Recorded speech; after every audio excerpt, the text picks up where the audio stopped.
Alright, shalom Yasharala, shalom à mes frères, à mes sœurs, aux dispersés du Très-Haut à travers le monde. Que le Père soit glorifié, qu'il vous bénisse. Shalom aussi à la fille et aux fils des nations païennes, à ceux qui se sont attachés au Ban Yasharala et qui, au meilleur de leur habileté, obéissent aux statuts, aux préceptes, aux lois et aux commandes du Très-Haut. Que le Très-Haut, le puissant Créateur, soit glorifié et qu'il vous bénisse. C'est toujours pour moi, votre frère, un grand plaisir de venir vous parler. Je profite aussi, en tout cas, pour passer mes salutations les plus fraternelles, les plus chaleureuses et les plus respectueuses à l'égard de mes frères, à ceux de ma maison, qui, au travers le monde et au meilleur de leur habileté, prêchent cette parole de vérité avec sincérité de cœur. Je répète, avec sincérité de cœur. Vous avez mes shalom et mes respects. Ceci est un enseignement biblique. C'est un enseignement biblique. Donc, comme vous pouvez voir le titre, c'est un repost. Le royaume de Dieu vous sera enlevé. Je fais cette vidéo en forme de complément. Comme vous pouvez voir, c'est un repost. Ça veut tout simplement dire que je reposte ce que un frère avait déjà fait, notamment en la personne de mon bien-aimé, le frère Wilfried Noubissi, qui, il y a quelques jours, nous a posté une vidéo très édifiante dont le titre est ici répété. Donc, le royaume de Dieu vous sera enlevé. Apparemment, pour être donné à un autre peuple ou dans d'autres versions, à une autre nation. Maintenant, vous voyez, ce que nous allons tenter de faire ici, c'est d'expliquer ce verset dans toute sa dimension contextuellement biblique et spirituelle. Ceci dit, parce que c'est un passage que ceux de la synagogue de Satan, ceux qui vous ont inventé le christianisme, et souvent c'est un passage que les chrétiens utilisent pour dire oui, nous savons que Israël est le peuple de Dieu, mais à l'heure actuelle, Israël a été rejeté par Dieu et le royaume de Dieu a été soi-disant donné, en tout cas en ce qui les concerne, puisque même dans leur mouvement, il y a deux conceptions de ce verset-là. Il y en a un qui va dire que Dieu a rejeté Israël, ou Israël a été rejeté par Dieu, et en ce moment, apparemment, le royaume de Dieu va être livré aux nations, c'est-à-dire à vous les païens. Est-ce que vous comprenez? Donc, c'est ce que eux ils disent dans le christianisme. Donc, il y a une première tendance qui le dit. Et la deuxième tendance ou le deuxième mouvement va dire ceci. Le Très-Haut a rejeté Israël, ou Israël a rejeté les histoires de Dieu, et en ce moment, Dieu s'est retourné ou s'est tourné envers, soi-disant, l'Église. De quelle Église il s'agit, on ne sait même pas. Alright? Donc, nous allons aller dans les préceptes, ok? Décortiquer les préceptes. Mais avant même de commencer, je dis ceci. On va admettre selon votre logique. Si nous admettons que le royaume de Dieu a été enlevé au Ban Yasharala pour être donné soit à une autre nation, selon votre compréhension, soit à votre église pour en apporter des fruits. Mais non. Est-ce que on peut se regarder en face? Vous et nous, se regarder en face. Est-ce que vous qui dites ces choses-là dans le christianisme, est-ce que vous pouvez regarder même dans votre moi intérieur, dans votre conscience profonde et être honnête à dire si réellement, pendant que le Père s'est retourné vers vous, les païens, ok, les païens, on vous a donné le royaume de Dieu, quel fruit avez-vous produit? Est-ce que vous pouvez nous établir ces fruits-là? Depuis que vous avez eu le mandat du royaume de Dieu, quel fruit avez-vous produit dans cette réalité? Si nous prenons vos histoires de chrétienté là, d'église, il n'y a que des abominations là-bas. Pédophilie, homosexualité, sorcellerie, magie. Vous avez produit quoi comme fruit? Honnêtement, vous avez produit quoi comme fruit? Regardez ceci, ok? Parce que, vous voyez, c'est toujours la même chose avec mes frères, ok? La Bible ne se comprend pas en lisant un verset de façon unijambiste, ok? Vous ne pouvez pas prendre un verset, vous l'enlevez du contexte et vous en faites toute une doctrine. Regardez ceci. Nous allons prendre comment est-ce que nous devrons expliquer ces choses-là selon que le prophète nous l'a établi. Nous prenons dans le livre du patriarche Asaïa. Ok? Asaïa chapitre 28. Nous prenons à partir du verset 9. Alright? Il est écrit: à qui veut-on enseigner la sagesse? À qui veut-on donner des leçons? Est-ce à des enfants qui viennent d'être sévreux, qui viennent de quitter la mamelle? Car c'est précepte sur précepte, précepte sur précepte, règle sur règle ou ligne sur ligne sur ligne, un peu ici, un peu là. On ne va pas seulement lire un verset, boum, et on commence à en faire une interprétation. Non, ça ne se passe pas comme ça. Mais non, regardez ceci. À vous tous qui dites que, oui, le Père, le Créateur, a été rejeté ou a rejeté Yachara là, et il s'est tourné vers, soi-disant, les nations, vous les païens là, soi-disant, vos histoires d'église. Est-ce que vous faites du Très-Haut et de sa parole un mensonge ou une vérité? Regardez ce que le Très-Haut dit, alright, dans sa parole. On prend dans Malachie, chapitre 3, nous lisons le verset 6. Car je suis le pouvoir, je ne change pas. Je répète, car je suis l'Éternel, je ne change pas. Et vous, les Bani Yachara, là, les enfants de Jacob, vous n'avez pas été consumés. Je ne change pas. Car je suis le pouvoir, je suis l'Éternel, je suis Dieu, je ne change pas. Ok? Mais non. Dieu, il vous dit, il ne change pas. S'il a choisi Yachara au départ, il ne va pas changer pour aller choisir les païens.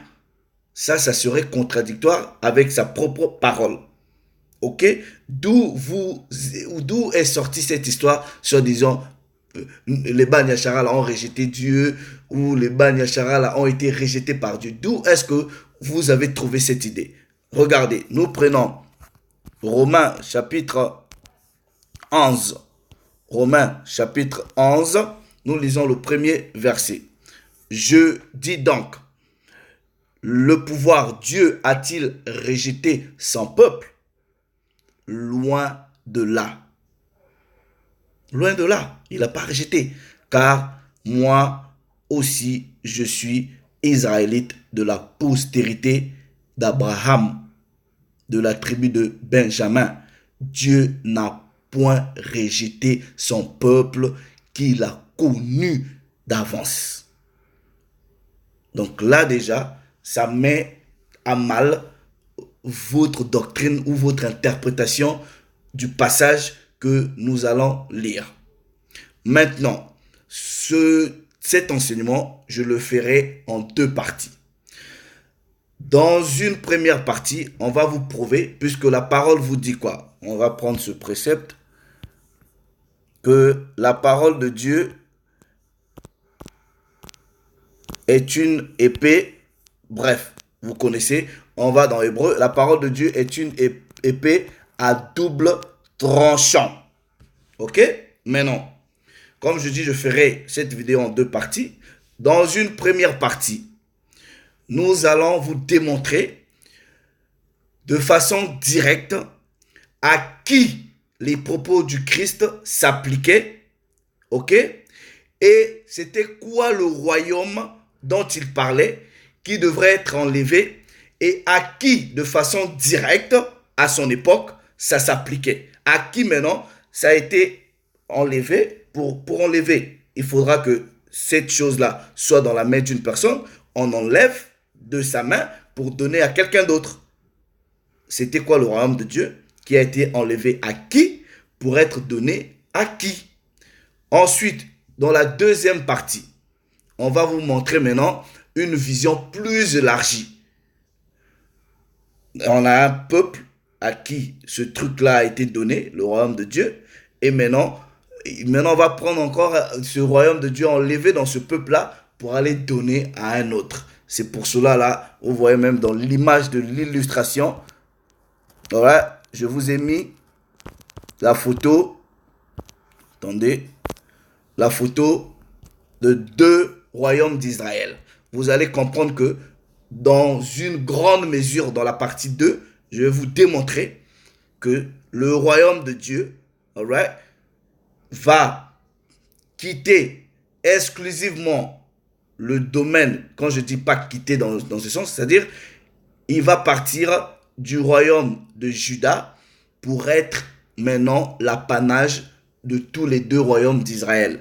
Ça, c'est ce que nous allons démontrer dans la deuxième partie. Mais dans la première partie, ok, nous allons rester dans le contexte, ok, du moment. Alright? Maintenant, nous partons dans le livre de Matthieu, ok, du chapitre 21. Du chapitre 21. Voilà. Vous voyez, la parole dit, le simple, dans le livre des Proverbes, le simple croit à tout. Mais l'homme prudent, il vérifie. Donc, vous voyez, ceux dans le christianisme, vous êtes des simples, selon la parole. Vous croyez à tout sans vérifier. Maintenant, votre pasteur qui a le grand vote, qui vous prend la dîme tous les jours, à qui vous achetez des maisons, des Weston, des jets privés, va venir, ok, quand il est confronté à la vérité de la parole que nous sommes les Banyachara là, il va vous sortir Matthieu chapitre 21. Il va juste vous lire le verset 43 qui dit, c'est pourquoi je vous le dis. Ça, c'est les propos du Mashiach. Le royaume de Dieu vous sera enlevé et sera donné à une nation. On dit à une nation, mais on ne vous dit pas à une autre nation. Donc déjà, même en lisant le verset, si vous comprenez les mystères des mots et des expressions des langages, vous ne pouvez pas aller chercher ailleurs. Vous sera enlevé pour être donné à une nation. Dans d'autres versions, à un peuple. Mais on ne vous dit pas à une autre nation ou à un autre peuple. Qui en rendra les fruits? Maintenant, là, on a introduit le sujet. On va rentrer maintenant dans le développement du sujet. Mais quand vous avez un verset comme ça, vous devrez avoir l'intelligence de comprendre le scénario, la trame, qu'est-ce qui se passe dans ce verset. Vous ne pouvez pas, parce que vous voyez un propos qui est tenu ou compris en dehors de son contexte, ça donne à la personne qui l'interprète un prétexte d'en dire ce qu'il veut. Mais non, ici nous allons définir d'abord, premièrement, qui sont les protagonistes engagés dans ce scénario. Le Mashiach tient ses propos en face avec qui? Il parle de quoi? Qu'est-ce que c'est que le royaume de Dieu? Parce que la plupart des gens vont voir la notion du royaume de Dieu, vont penser, je ne sais pas, à quelque chose de je ne sais pas quoi là. Or, dans ce verset, le terme qui est utilisé, royaume, alright, ça veut tout simplement dire autorité. Autorité, un mandat un exercice. Est-ce que vous comprenez? Regardez ceci. Vous allez prendre ça dans la Strong. Donc, c'est le terme basileia, ok? Donc, le numéro de la Strong, ok, c'est le 932. Regardez ceci, c'est le même mot que vous retrouvez dans Matthieu chapitre 21 au verset 6, au verset 43. Il dit quoi? C'est un pouvoir royal. Ok? C'est une royauté, c'est une domination, c'est une autorité. C'est l'autorité qui gouverne un royaume. C'est l'autorité qui gouverne un royaume. C'est le pouvoir royal du Mashiach, ok, comme Messie triomphant. Donc, quand on vous dit le royaume de Dieu, ça veut tout simplement dire l'autorité des choses de Dieu. Cette domination, ce pouvoir royal qui a été donné à quelqu'un ou à un peuple ou à un groupe de personnes. Et en ce moment, on vous dit, ce pouvoir-là vous sera enlevé. Cette royauté-là vous sera enlevée. Cette autorité-là vous sera enlevée. Le mot autorité, je pense que c'est le mot qui est plus approprié. Cette autorité-là, à vous là, il vous sera enlevé pour être donné à un autre peuple. Pas à un autre peuple, pour être donné à un peuple ou à une nation. Maintenant, quand on vous dit l'autorité de Dieu, vous devrez comprendre, c'est que Dieu manifeste son autorité dans sa loi. Alright? Donc nous repartons maintenant dans le contexte des phrases, dans le contexte du scénario, pour voir avec qui le Mashiach s'adressait, pour leur dire l'autorité des choses de Dieu, du royaume, cette domination, cette royauté, ce pouvoir royal-là des choses de Dieu. Donc en gros, l'autorité sur la loi, sur les préceptes, vous sera enlevée à vous pour être donnée à un autre. Regardez ceci. Nous repartons dans Matthieu. Donc comme je vous ai dit dans la première partie, on est dans l'explication de ces propos-là de façon directe. Et ensuite, dans la deuxième partie, on verra l'explication de ces préceptes-là de façon plus large, où on parlera des deux royaumes d'Israël. Et je vous dis que ça n'a rien à voir avec vous les païens, ça n'a rien à voir avec vos histoires de chrétiens, vos histoires d'église, ça n'a rien à voir. Regardez ceci, ok? Pour comprendre bien le concept. Nous remontons tout simplement en haut, ok? Regardez, à partir du verset 1er. Lorsqu'ils approchèrent de Jérusalem et qu'ils furent arrivés à Bethphagée, vers la montagne des Oliviers, le Mashiach envoya 2 disciples. En leur disant, allez au village qui est devant vous et vous trouverez une ânesse attachée, un ânon avec elle, détachez-les et emmenez-les moi. Alright? Maintenant, à cause du temps, vous pouvez lire, je vais sauter à cause du temps, je prends à partir du verset 8, il est écrit, la plupart des gens de la foule étendirent leurs vêtements sur le chemin. D'autres coupèrent des branches d'arbres et enjonchèrent la route. Ceux qui précédaient et ceux qui suivaient le Mashiach criaient Hosanna au fils de Dawad. Béni soit celui qui vient au nom du Seigneur. Hosanna dans les lieux très hauts. Verset 14. Comprenez le contexte. Verset 14. Des aveugles et des boiteux s'approchèrent de lui dans le temple. Continuons. Et il les guérit. Verset maintenant 15. Mais les principaux sacrificateurs et qui est les scribes. Maintenant, vous allez comprendre que dans les principaux sacrificateurs, dans les scribes, il y a aussi les pharisiens. Toutes ces tendances-là, toutes ces sectes-là. Ok? Mais les principaux sacrificateurs furent indignés à la vue des choses merveilleuses qu'il avait faites et des enfants qui criaient dans le temple Hosanna au fils de David. À cause du temps, nous allons progresser. Je prends maintenant à partir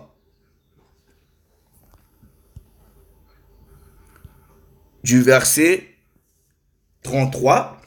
Il va maintenant s'en suivre une série de paraboles. On va expliquer, puisqu'on avait déjà expliqué la parabole des vignerons. Donc, si vous n'avez pas, pour bien encore comprendre la deuxième partie de l'enseignement, vous devrez suivre un enseignement que j'avais fait sur la parabole des vignerons. Ça va vous faciliter la compréhension. Donc, vous comprenez ici déjà que il se passe un échange entre le Machia et les scribes, les pharisiens et les docteurs de la loi. Maintenant, il va s'en suivre une série de paraboles. Regardez, verset 33. Écoutez une autre parabole. Il leur donne maintenant des paraboles. Nous, à cause du temps, bref, maintenant quand nous arrivons au verset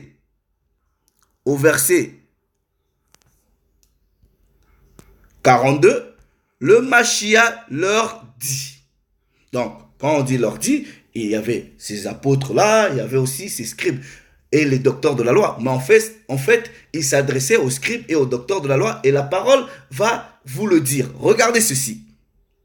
Au verset 42, le Machia leur dit, n'avez-vous jamais lu dans les Écritures la pierre qu'ont rejetée ceux qui bâtissaient?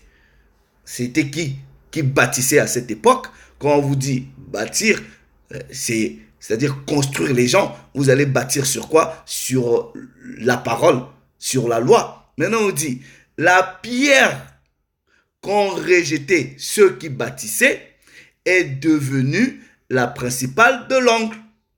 C'est du Seigneur que cela est venu. Et c'est un prodige à vos yeux.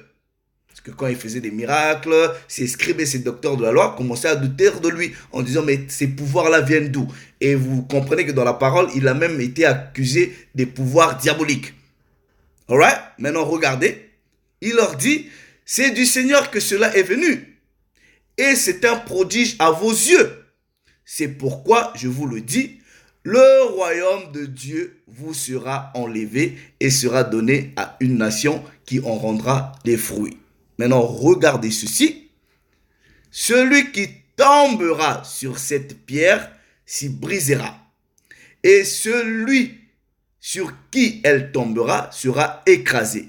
Maintenant, regardez le verset 45 qui vous éclaircit que le Machia s'adressait aux scribes, aux pharisiens, aux docteurs de la loi. Le verset 45.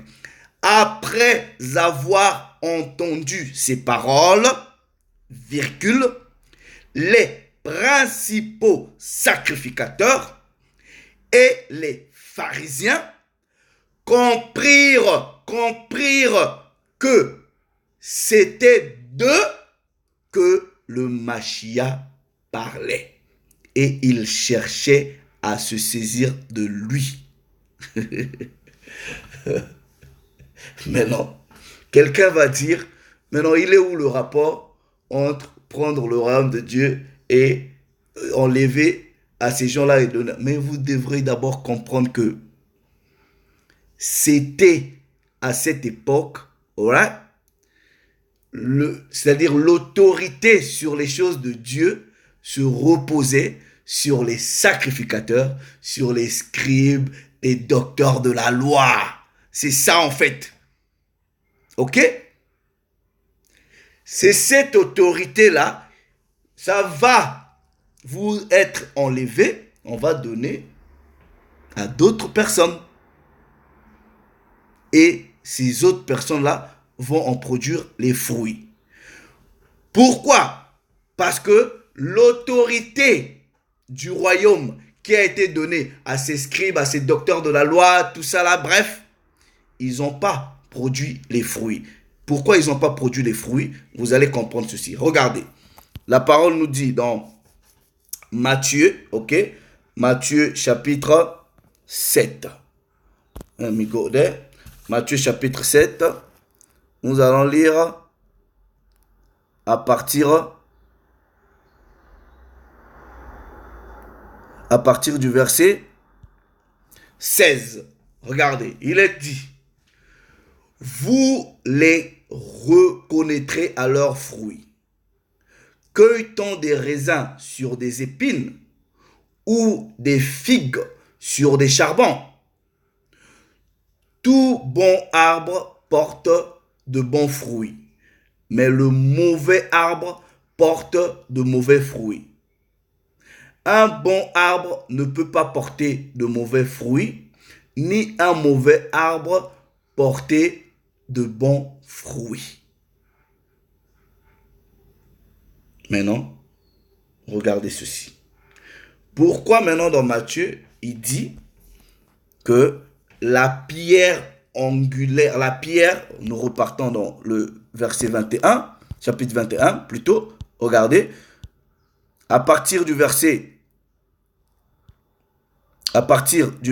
42, n'avez-vous jamais lu dans les Écritures la pierre qu'ont rejetée ceux qui bâtissaient est devenue la pierre, la principale de l'angle.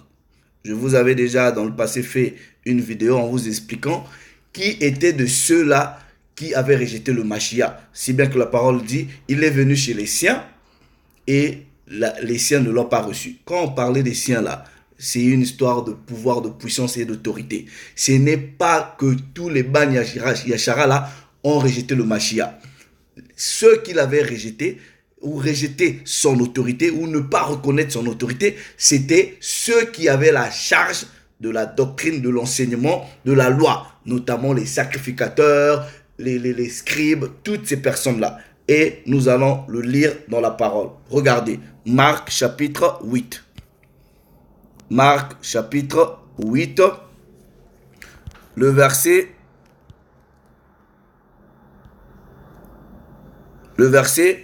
30.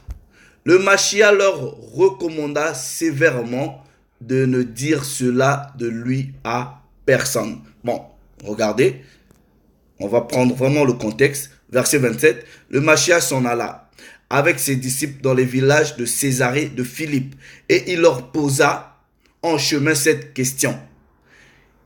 Qui dit-on que je suis? Ils répondirent, Jean-Baptiste. Les autres, Élie. Les autres, l'un des prophètes. Et vous, leur demanda-t-il, qui dites-vous que je suis? Pierre lui répondit, tu es le Christ. Le Mashiach leur recommanda sévèrement de ne pas dire cela de lui à personne. Maintenant, regardez le verset 31. Alors il commença à leur apprendre qu'il fallait que le Fils de l'homme souffrit beaucoup, qu'il fut rejeté par qui? Par les anciens, par les principaux sacrificateurs et par les scribes, qu'il fut mis à mort et qu'il ressuscita 3 jours après. Ligne sur ligne, précepte sur précepte. La pierre angulaire qu'ont rejeté les bâtisseurs. À cette époque-là, c'était qui les bâtisseurs? C'était les scribes, les pharisiens, les docteurs de la loi, tout ce conglomérat-là de personnes. C'est eux qui l'ont rejeté. C'est eux qui n'ont jamais voulu reconnaître son autorité. Maintenant, quand nous repartons dans Matthieu chapitre 21, le Mashiach maintenant leur dit, alright? Il leur dit, verset 43, C'est pourquoi je vous le dis, à vous, docteurs de la loi, à vous, scribes, à tout ce monde-là, le mandat, l'autorité des choses de Dieu, ok, du royaume, vous sera enlevé pour être donné à un peuple, à une nation. Vous allez comprendre c'était qui ce peuple-là. Alright? Eux, comme ils ont rejeté la pierre principale de l'angle, alright? Maintenant, ça représentait quoi ce rejet-là? Écoutez très bien. Regardez. Nous allons dans Luc. Ok? Je veux que vous fassiez très attention. Regardez bien ceci. Luc chapitre 11. Là maintenant on va rentrer un peu dans la dimension un peu plus poussée. Regardez. Luc chapitre 11 du verset 52. Luc chapitre 11 du verset 52. Il est écrit: malheur à vous. À vous qui? Docteurs de la loi. Malheur à vous, docteurs de la loi, parce que vous avez enlevé la clé de la science. Oh oh. Vous n'êtes pas rentré vous-même et vous avez empêché d'entrer ceux qui le voulaient. Quelqu'un ne va peut-être pas comprendre. On va break ça down. On va briser ces préceptes-là. Regardez bien. Malheur à vous, docteurs de la loi. Parce que vous avez enlevé la clé de la science. C'est-à-dire la science, c'est la connaissance. Et quand on vous parle de cette connaissance ici, c'est des docteurs de la loi. Cette science, ce n'est que la loi. Maintenant, on vous dit, ils ont enlevé la clé de la connaissance. Et parce que eux-mêmes ne sont pas rentrés. Donc, quand on vous parle de clé, vous devrez d'abord comprendre qu'il doit avoir une porte. Il y avait maintenant des clés. C'est-à-dire, ces clés-là vont représenter un mandat. Vous voyez, souvent quand on fait même les passations de service, on vous donne les clés du bureau. Maintenant, vous devrez ouvrir pour siéger dedans. Donc, la clé a été donnée à d'autres personnes pour ouvrir une porte. Et ces gens-là à qui la clé a été remise, eux-mêmes ne sont pas rentrés dans la porte. C'était qui la porte? Et c'est qui détenait les clés? C'est ce que la parole de Dieu va nous faire comprendre. On vous dit, malheur à vous les docteurs de la loi. On vous a donné les clés pour que vous ouvrez une porte et que vous entrez vous-même et que vous faites rentrer aussi ceux qui voulaient pour qu'ils prennent la connaissance. Vous ne l'avez pas fait. Vous avez rejeté la clé, vous avez caché la clé, si bien que vous n'avez pas produit les fruits. Regardez ceci. Regardez ceci. Nous allons dans Matthieu chapitre 7. On va essayer de lire. Regardez. Matthieu chapitre 7. Puisque le Mashiach dit, malheur à vous, vous n'êtes pas rentrés. Et vous allez comprendre que non seulement c'est le Mashiach qui détient les clés, puisque c'est ce que la parole va nous dire, c'est ce que l'Apocalypse va nous dire, mais aussi le fait que, alright, en rejetant la clé, ils ont rejeté la connaissance et ils ont empêché le peuple de suivre le vrai Mashiach. Donc, ils n'ont pas produit les bons fruits. Regardez ceci. Verset 13. Matthieu chapitre 7, verset 13.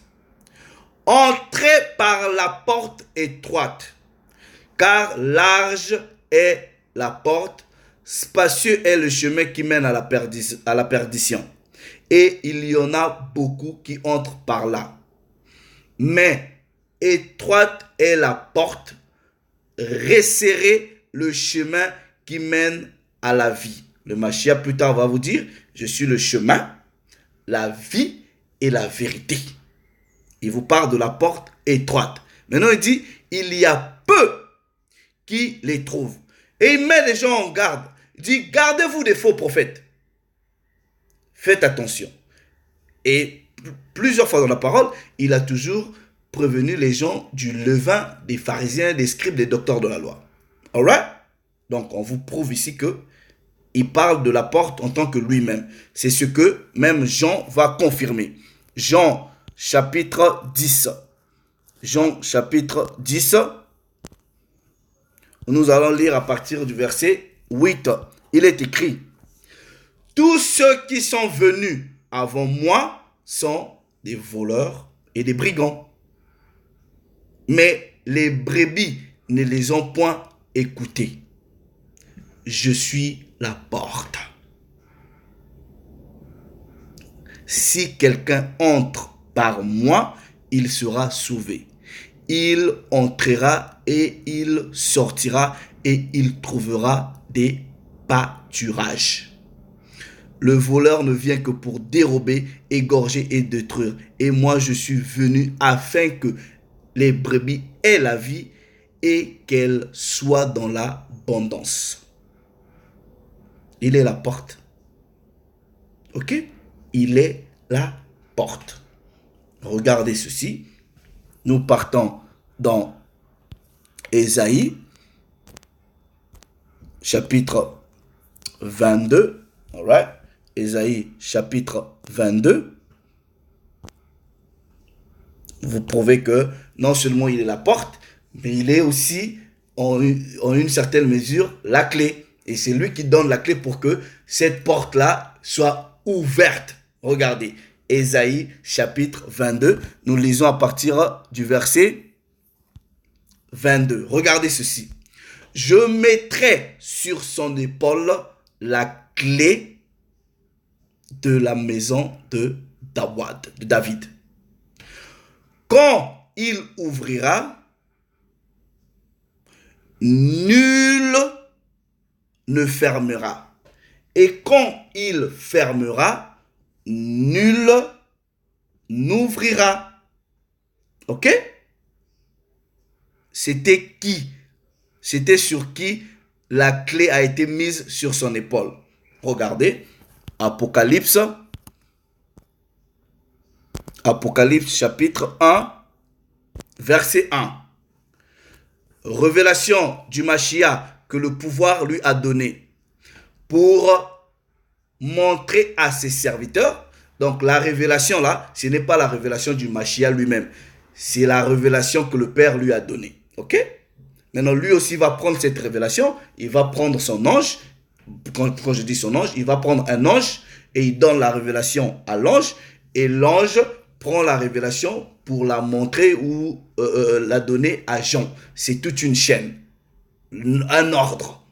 Révélation du Mashiach que le pouvoir, le Très-Haut lui a donné pour montrer à ses serviteurs les choses qui doivent bientôt arriver. Et que lui à son tour, et qu'il a fait connaître par l'envoi de son ange à qui? À son serviteur Jean, lequel, c'est-à-dire Jean, lequel qui atteste la parole du pouvoir et le témoignage de qui? Du Mashiach, tout ce qu'il a vu. Alright? Maintenant, regardez. Apocalypse chapitre 3, nous prenons le verset 7. Écrit à l'ange de l'église de Philadelphie. Voici ce que dit le saint, le véritable, celui qui a la clé de David. Dans Ésaïe, la prophétie dit quoi? La clé de David sera mise sur son épaule. Mais ici, on vous dit, maintenant, il a la clé. Voilà, il a la clé. Celui qui a la clé de David. Celui qui ouvre et que personne ne fermera. Celui qui ferme et personne n'ouvrira. On parle de qui ici? De la personne du Mashiach. Ok? Maintenant, vous allez comprendre que dans une première mesure, la clé du royaume, c'est-à-dire le mandat, l'habilité ou le pouvoir des choses de Dieu, va être retiré. Le Mashiach dit, vous les docteurs de la loi, ces scribes-là, on va vous retirer ces choses-là. Maintenant, on va confier à une autre ou à d'autres personnes. Qui sont ces autres personnes-là? Regardez, ok, la parole va le définir encore dans la profondeur. Matthieu chapitre 16. Matthieu chapitre 16. Ok, nous allons lire à partir du verset.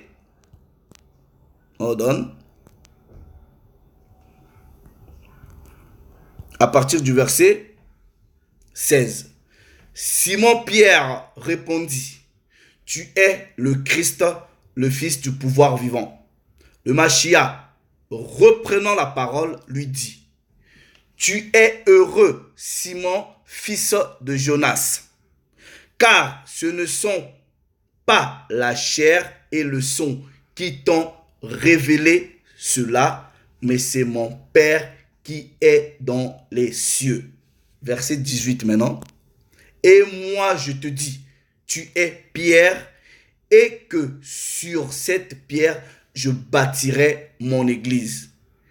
Et que les portes du séjour des morts ne prévaudront point contre elle. Maintenant, regardez le verset 19. Je te donnerai les clés du royaume des cieux. Royaume de Dieu. Je te donnerai les clés. Ce que tu lieras sur la terre sera lié dans les cieux. Et ce que tu délieras sur la terre sera délié dans les cieux. Period.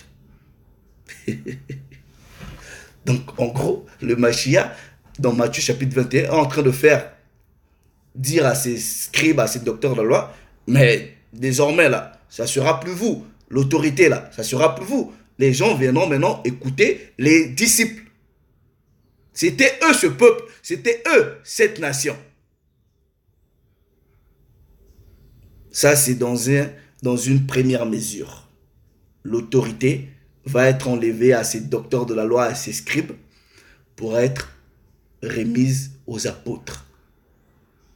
Pierre a reçu les clés, ok? Et derrière Pierre, c'était une représentation de tous les apôtres.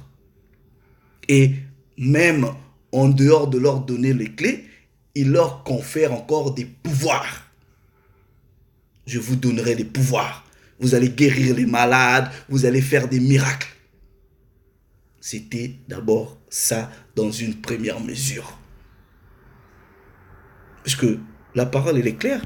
Les scribes vous disent au chapitre 21 du verset 45, après avoir entendu ces paroles, les principaux sacrificateurs et les pharisiens compris que c'est eux que le Machia parlait.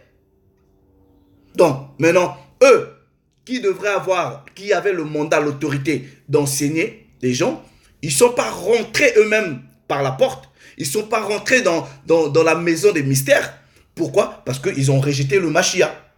Et en rejetant le Machia, ils ont empêché ceux qui voulaient venir, à rentrer dans cette porte. La parole, elle est simple. Donc, ça n'a rien à voir avec le royaume de Dieu vous sera enlevé pour être donné aux païens. Mais comment ça? Non. Donc, je dis là, ça c'est juste une première mesure. La clé a été prise pour être donnée de façon directe aux apôtres qui devraient maintenant à cette époque avoir le mandat. C'est tout. Maintenant, dans une autre mesure, quand on va voir, nous allons maintenant parler de comment est-ce que cette autorité-là va partir d'un royaume, ok, à toutes les deux maisons de Yasharala. C'est comme ça. La parole est simple, les frères, on ne va pas se compliquer la tâche. Les clés du royaume ont été prises à ceux à l'époque qu'il avait pour être données aux apôtres. C'est tout. Alright? Je pense que on a été clair, simple. Et je dis, ça c'est une première mesure.